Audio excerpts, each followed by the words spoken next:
ഓലൻ ഉണ്ടാക്കാൻ വേണ്ടി ആദ്യം തന്നെ കുറച്ച് ചെറുപയർ പ്രഷർ കുക്ക് ചെയ്ത്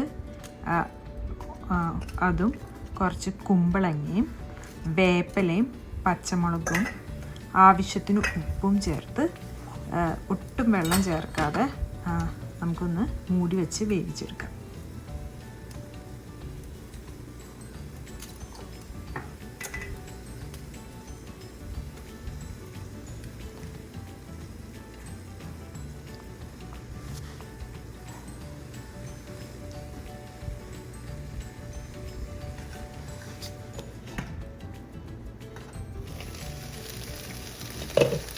കുമ്പളങ്ങ ഒന്ന് വെന്ത് കഴിഞ്ഞ ശേഷം ആ പയറിൻ്റെ ആ വെള്ളം കൊണ്ട് ആ കുമ്പളങ്ങ വേവും.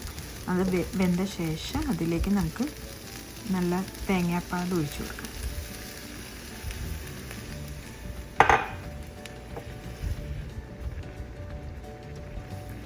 ഇവിടെ ഞാൻ എടുത്തേക്കണ നല്ല കട്ട തേങ്ങാപ്പാലാണ്. അതുകൊണ്ട് അതൊന്ന് ലൂസൻ ചെയ്യാൻ വേണ്ടി കുറച്ച് എക്സ്ട്രാ വെള്ളം ആഡ് ചെയ്യാം.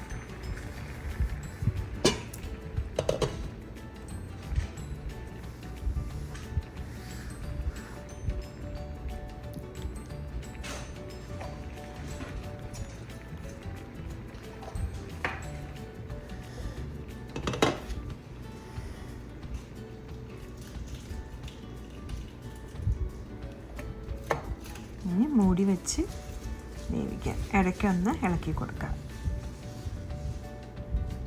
അത്രയേ ഉള്ളൂ, സിമ്പിൾ ഓലൻ.